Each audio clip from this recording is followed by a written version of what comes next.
said plant trees. Planned Parenthood. Yeah. But you can make it out to the church with that and the memo line. Yeah, I could do it either way. Yeah, we'll say something about that. Yeah. Yeah, we've got the announcement. I'm so bad at having my checks ready when the plate comes So around. it's plant here.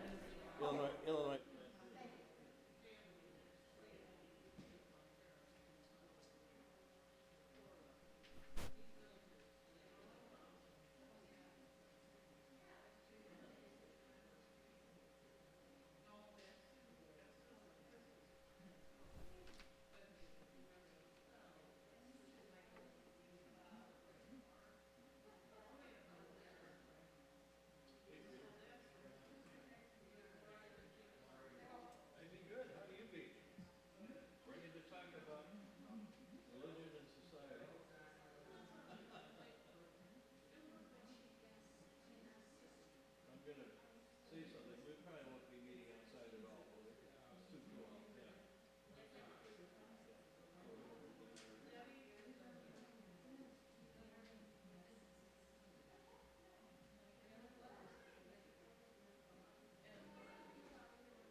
Good morning. Morning. Our opening words are from The Tempest by William Shakespeare. We are all made of dreams, and our lives stretch from sleep before birth to sleep after death.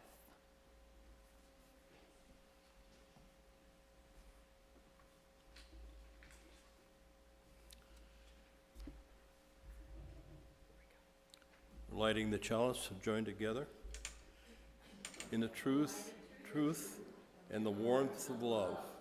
We gather to seek, to sustain, and to share. Thank you. Good morning, and welcome to this place of worship, peace and joy. We are so glad you're here. I'm Ron Solberg. Our worship associate this morning is Susan Hebel. We just read Shakespeare's very short but spot-on summary of our service topic this morning, Dreams Rule. We awaken to the world from sleep and life's conclusion, and we enter into sleep at life's conclusion, perhaps dreaming anew. Thanks and appreciation for our music by Jamie Passman.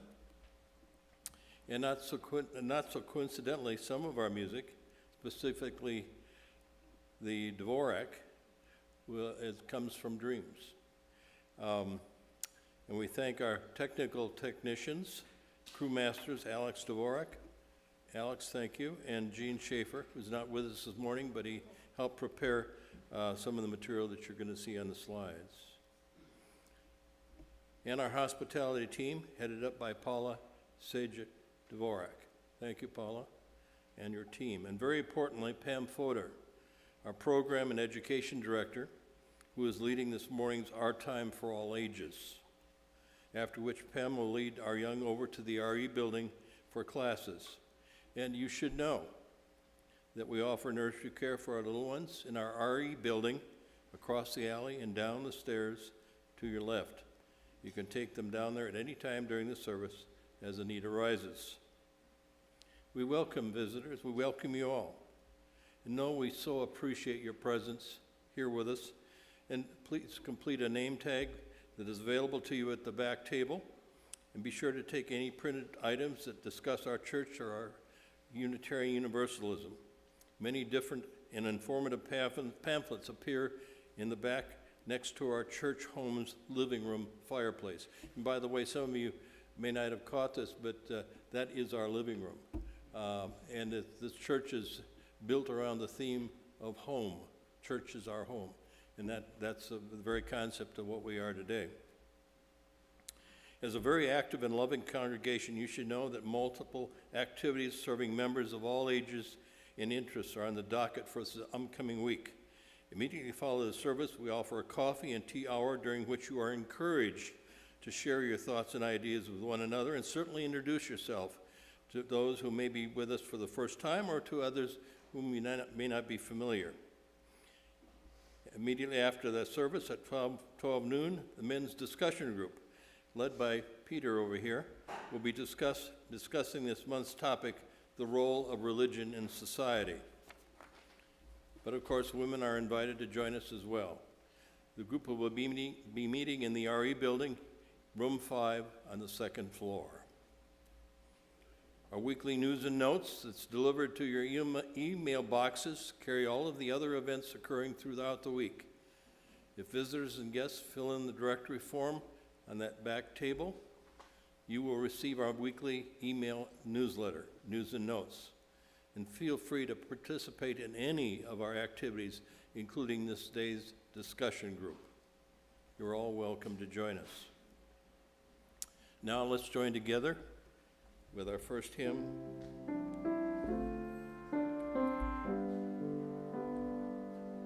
Number 123. Yeah. Spirit of life, come unto me. Sing in my heart, offering of passion, blowing of wind, rise from the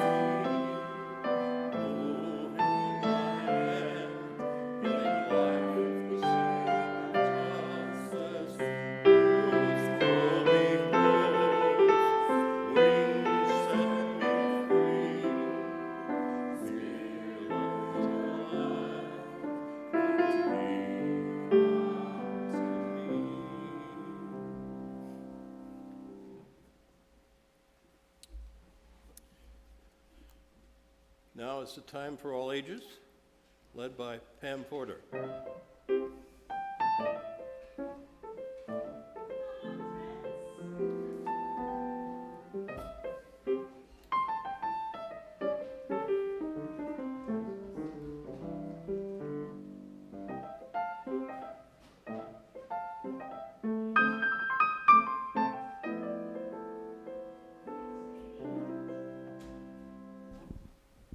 Today we're going to do something a little different. It's not going to be on the screen. It's not going to be a story.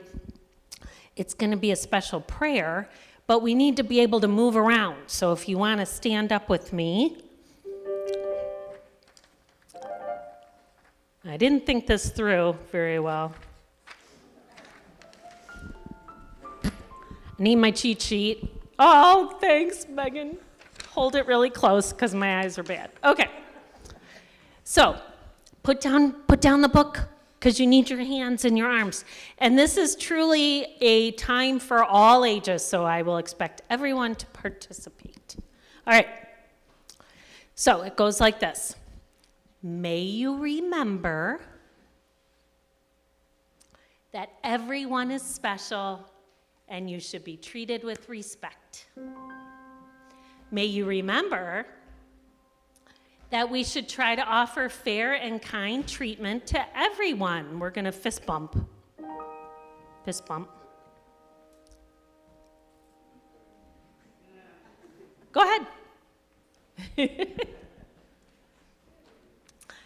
May you remember that you belong here and you're encouraged to grow and learn. May you remember that your church will support you while you search and find your truth. May you remember to believe in yourself and voice your vote. And by the way, if you're over 18, voice your vote. May you remember to work with others to make sure everyone feels peace.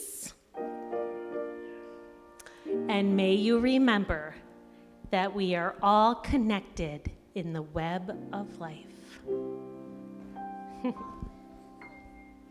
Should we do it again now that you know the movements? Okay. May you remember that everyone is special and you should be treated with respect. May you remember that we should try to offer fair and kind treatment to everyone.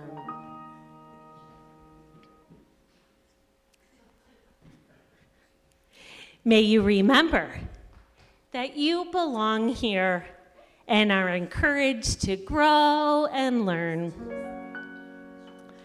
May you remember that your church will support you while you search and find your truth. May you remember to believe in yourself and voice your vote. Ooh, ooh, ooh, me. May you remember to work with others to make sure everyone feels peace. And may you remember that we are all connected in the web of life. Thank you for participating.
Clive Davies say dreamed of that piece before he wrote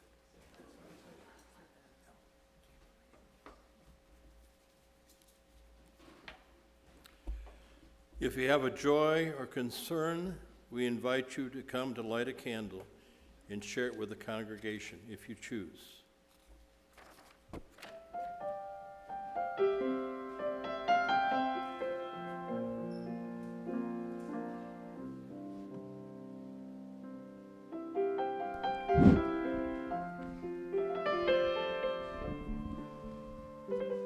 A lot has happened this month. One of my friends' funeral was on Friday, and then they haven't found my relatives in Florida yet, and he's retired military, so they should have found him, and my mom's doing much better.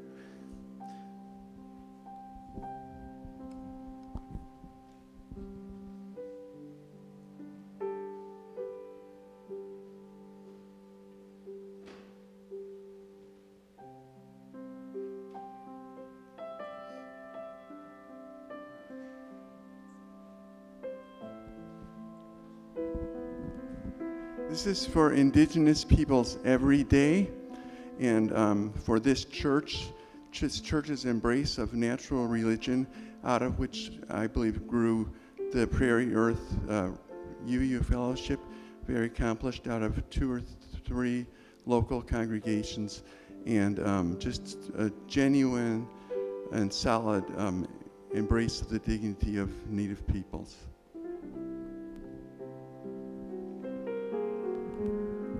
Good morning, everyone. I'm Darren. I'm sharing both joys and concerns. The concern is that Rajat, one of our newer close friends of the church, he lost his father a few weeks ago. The joy is that he brought his mother back to visit us today. So I am pleased to introduce Rajesh Dewar, and most of you already know Rajat, and Senvi is back from India with us today, so we're really pleased to welcome you all back and to welcome you. Thank you.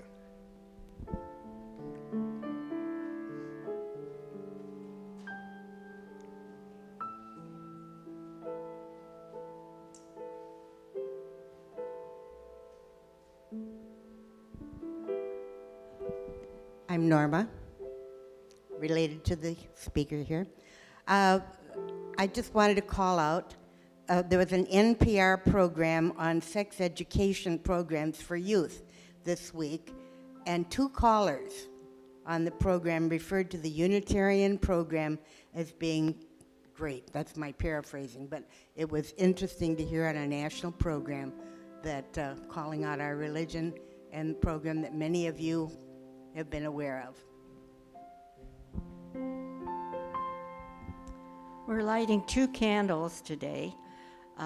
One for our 55-year-old daughter, who is climbing the hills in Scotland and going to a workshop.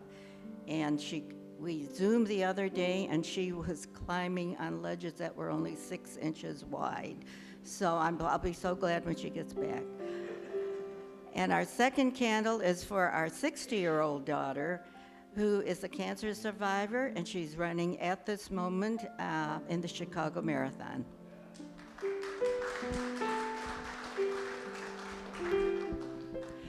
I'll try to be brief because I lit 4 candles today. One, following last Sunday's message, I just had to light one for the earth. That's me. The second one I heard this week from Trish. Those of you who know her, her father has Lewy body and now is unable to walk. So she has been dealing with his hospitalization and trying to find him permanent residency and then liquidating his estate. So if you know her, sending her your good thoughts of support and love, I'm sure would help her through these tough next few weeks. And then I want to move on to celebrations. I have 2 celebrations. Things I think you should know. You know, when you go to a play, you enjoy the performance, but probably don't think too much about what all goes on behind the scenes to make that play happen. And I want to report to you a few things from the board. We are delighted to have our bookkeeper with us. That was step 1. we're working now on the job description so that we can eventually hire a director of operations to assist and take much of the load that Pam has picked up these many, many months, and that will be wonderful. And behind the scenes, you know, we have something else important that we're working on, and that requires a lot of time. So your board has been meeting with a lot of Zoom meetings, and much of it has fallen on the president, Bob's, shoulders. And we're just very happy with the progress we're making, and we look forward to giving you good news in the future. We don't know when, but read your news and notes and come to church. And finally, I was privileged to sit in on the Zoom meeting of the Worship Associates meeting Saturday. 2 hours they met, and they have done all these years, and especially since June, a marvelous job of putting together your services to fill this calendar year. It's just amazing to me what these 8 people do. And, you know, our pulpit will be filled every Sunday, either with one of the members of the committee or with a guest minister, most of them in person.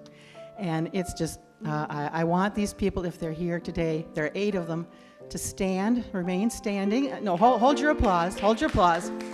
They are Julia, and I don't give last names, Megan, Susan, Dave, Anita, Linda, Paula, and Ron. Thank you so much for all you do.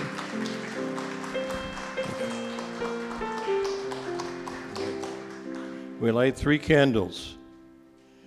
We light the candle for joys and concerns unspoken, including the first for our community, which we love. And we light the second for our leadership and the multiple rewards of collective gratitude for service well given and received. And finally, for those joys and concerns unspoken.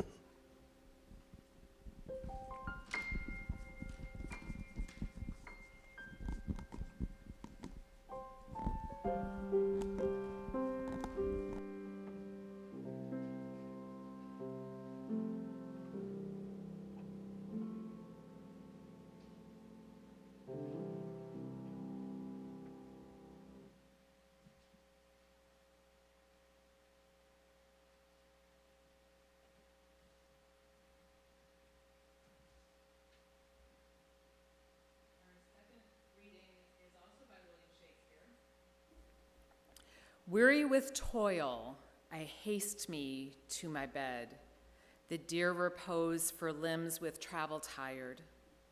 But then begins a journey in my head to work my mind when body's works expired. For then my thoughts from far where I abide intend a zealous pilgrimage to thee, and keep my drooping eyelids open wide, looking on darkness which the blind do see.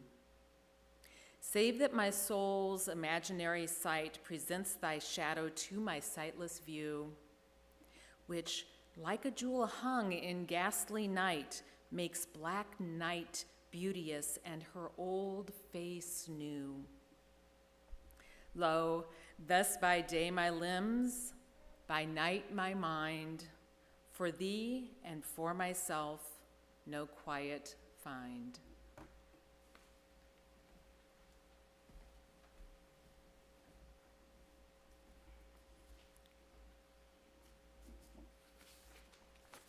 Part 1 of the message, making sense of the world around us. You know, in so many ways, our dreams that we have when asleep should be considered as a profound resource to understanding ourselves and making sense of the world around us.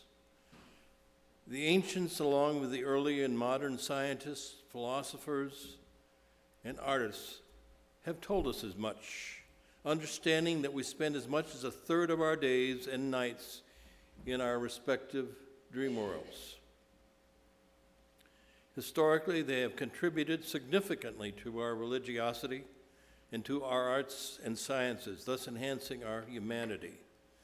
Specifically, hundreds of dreams and visions in the sacred works of the world's major religions have inspired us to believe the messages as the Word of God or some spiritual entity.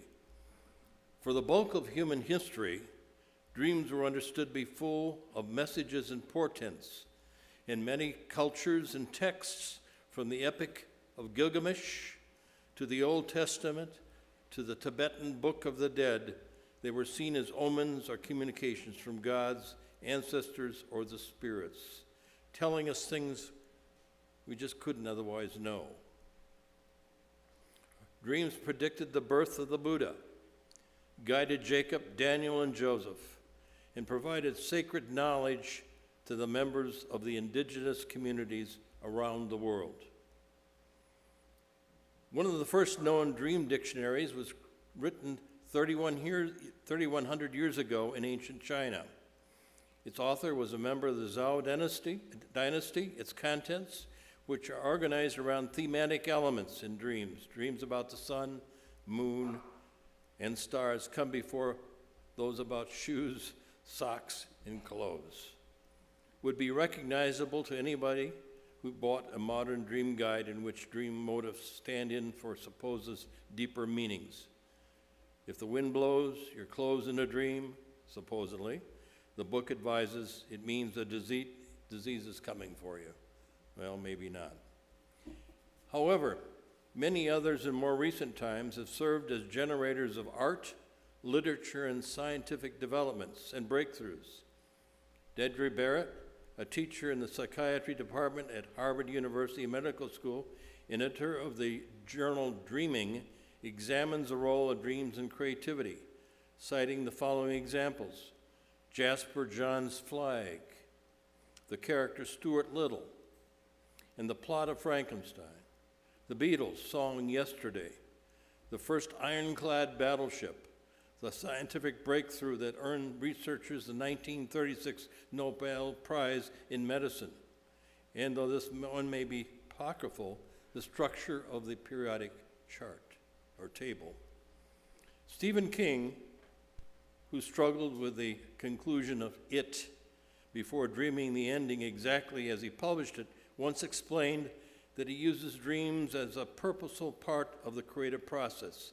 And he says, the way you'd use mirrors to look at something you couldn't see head on.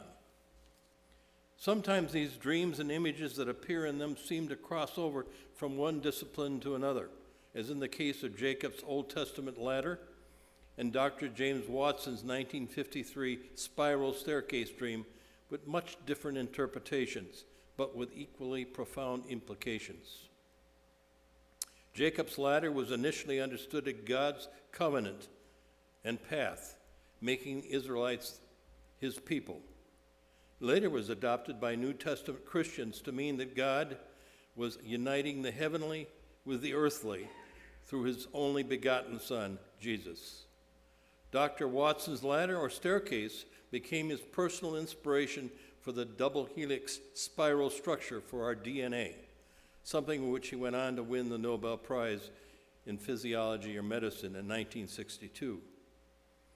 You know, in this matter, who is to say that both don't present us with spiritual implications, offering up to us what is the very essence of life? This tertiary review seems to offer up several different ways that humanity has responded to dreams throughout history, as in a kind of journey. Probably the most common and elementary practice is to accept a personal dream of one by another, as in the sacred scriptures, as a prediction or a prophecy, as in Revelations, for example, or as an inspirational message, a promise, a threat, from ethereal or godlike sources. Another common response, even today, is to ignore them or forget them entirely. But a more advanced response, according to psychologists and scientists who study such matters, is to remember a dream and apply it as an inspiration or insight as to where artists and scientists have applied the message to create, enhance an invention or creation. And they even credit their dreams for doing so.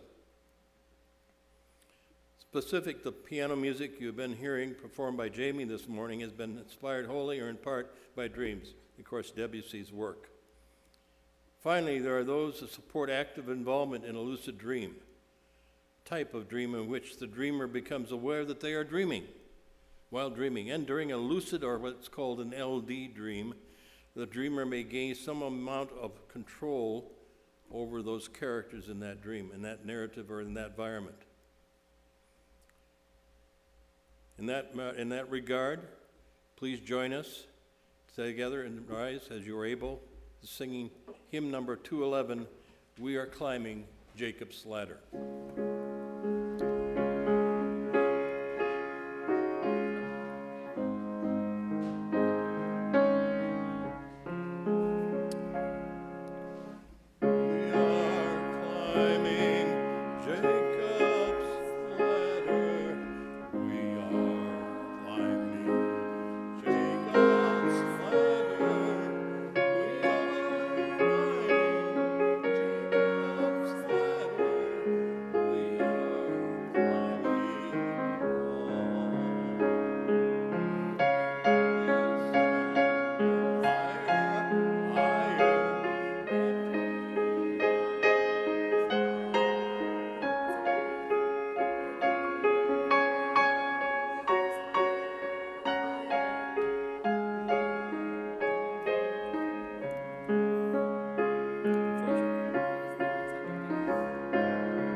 Sorry we didn't have those final words up there for you, but you get the drift. Now for a personal journey about dreams. I have a personal story that offers up my several different stops through dreamland. First was a stop in dreamland where I was a witness to and moved by the dreams of others. However, at that same time, a very personal and painful dream of mine may have been a true harbinger of things to come. More about that shortly. That journey began with a return to biblical stories, such as you've just been singing about and heard, which I became intimately familiar, which served as an early inspiration, all while growing up in a very conservative southern Minnesota religious environment, and especially while attending a private parochial school for the very first 4 years of my education. These stories became grist for my study and motivation to pursue a career in religion. Several biblical-based dreams, including the Moses and burning bush narrative, and the New Testament rendering of Paul's dreamlike visionary conversion on the road to Tarsus, frame my early understanding of what should be my awe-inspiring spiritual goals. But one in particular, more than just any other, inspired me during that early station stop on that journey, and that, of course, is Jacob's Ladder, something in which we joined together in singing. While that was all contributing to my plans to become a Lutheran minister, the journey was taking me to Robert Frost's road up to that point, the one not taken. When I attended college and began questioning my quest, in fact, it was there where early philosophy and religion classes were set me on a somewhat different path.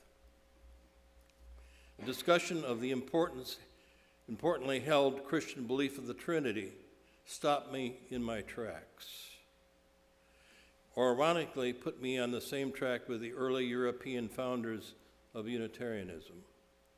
Christianity was no longer the much beloved monotheism that I had grown up with. It was becoming a polytheism, rigid cloaked in a Father, Son, and Holy Spirit. I was becoming very uncomfortable with these early beliefs, and in fact, that early and recurring childhood dream that I mentioned earlier continued to haunt me even then. A dream that may have been a harbinger for things for change. Though I no longer dream that dream, I remember it today as vividly as the days that I first had that. That dream, as a young child, I dreamed that I was sitting on a swing in a schoolyard playground. But I was forced to move continually from one swing to another as sharp spike-like protrusions continued to pierce my body. Clearly, even at that young age, I wasn't completely satisfied, subconsciously at least, with my status, whatever that was or was to be. Changes that many of you can understand and to which you can relate. And just possibly those swings might have been related to the pressures I was experiencing to be a Lutheran clergyman, something that my very Norwegian Lutheran parents and relatives promoted in my early and youthful mind. Those swings were very comfortable and joy-inducing until they weren't. Years later, as a born-again Unitarian, I found myself readdressing those dreams along with so many memorable and dreamlike biblical passages with new eyes, such as the one we were singing. That early Jacob was dialoguing with God and his angels via the ladder. I don't think God was speaking to Jacob or Moses via the burning bush any more than he or she might have been poking me with those spikes, forcing me onto another swing, onto another comfort level. But I've continued to wonder if that dream was predictive of what I was to do and become, and what was the real voice at the top of my ladder, or the prods moving me on to the next swing. So, do dreams rule? Many whom I've cited earlier would testify that they do. Perhaps only if one remembers and takes stock of them. Some, such as science columnist Alice Robb and neuroscience professor Siddhartha Roberto, suggest that we should record them upon awakening. Robb even has maintained a kind of journal of her dreams, reviewing them periodically. Well, while I haven't taken that advice, I do return to those dreams. I recall reflecting on their significance, even as I did with you this morning. In conclusion, Robb, author of Why We Dream, cites psychologist Robin Nyman, who argues that the loss of dreams in our culture constitutes a bona fide public health hazard. Recognizing the importance of dreams for mental and cognitive health is especially crucial now, when pills that interfere with REM sleep are so often prescribed. Popular medications, including opiates and some antidepressants, are known to suppress dreams. So let's start talking about dreams. Let's treat them like the real and profound experiences they are. And let's give them their rightful place in our world.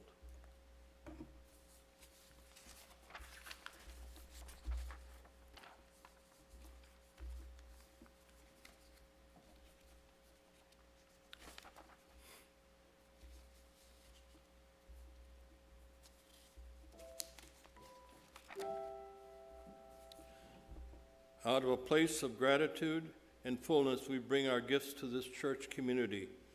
On the second Sunday of each month, we share our entire collection with an institution which shares our values and works to make the world a kinder place. The recipient today is the Planned Parenthood of Illinois. Normal pledge contributions that are designed as such will go, of course, to the church. If you choose to contribute to Planned Parenthood of Illinois, you may, of course, do so by sending a check to the church indicating it is intended for the Planned Parenthood.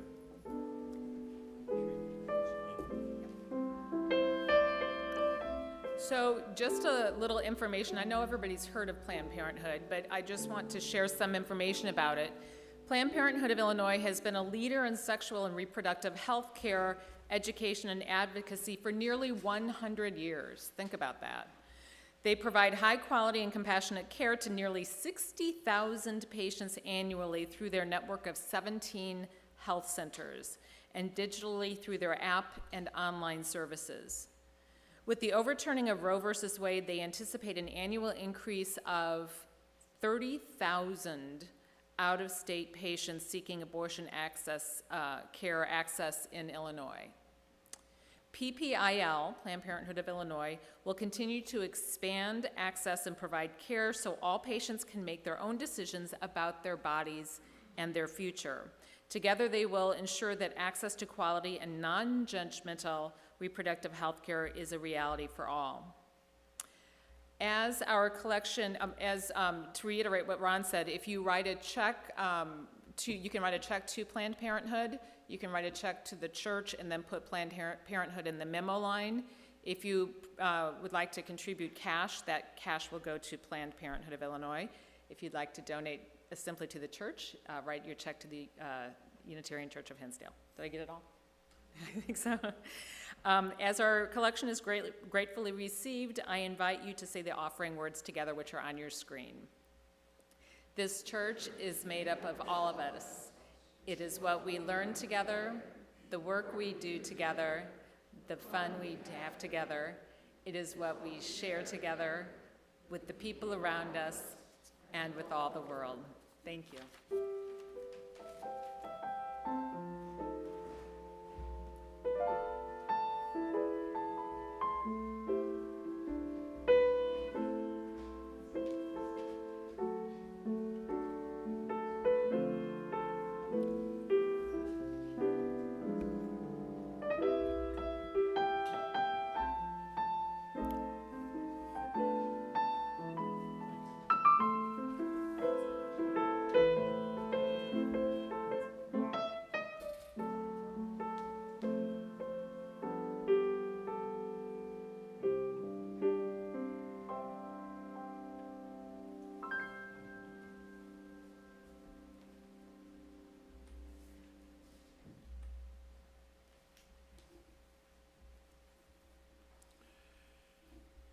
Would you join us together as we extinguish this flame? We extinguish this flame, but not the light of its truth, the warmth of this community, nor the fire of the commitment. These we carry in our hearts and share all the world. Please join together with the closing hymn. If you rise, if you wish, 108.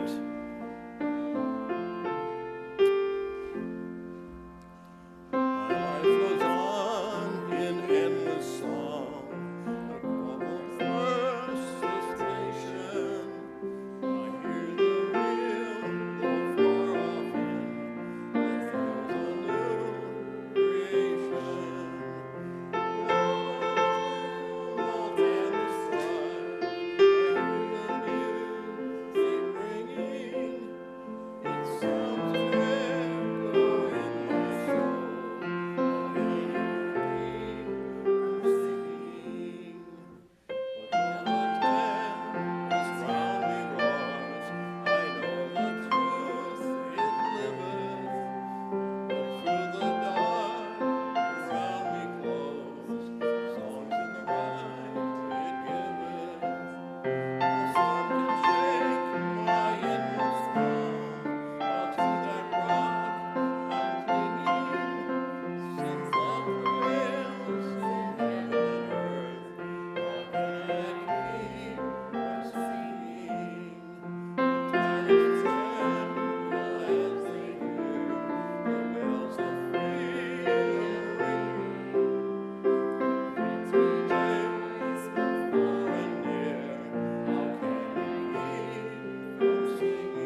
Our closing words are by Robert Louis Stevenson. My bed is like a little boat. Nurse helps me in when I embark. She girds me in my sailor's coat and starts me in the dark. At night, I go on board and say good night to all my friends on shore. I shut my eyes and sail away and see and hear no more. And sometimes things to bed I take, as prudent sailors have to do, perhaps a slice of wedding cake, perhaps a toy or two. All night across the dark we steer, but when the day returns at last, safe in my room beside the pier, I find my vessel fast.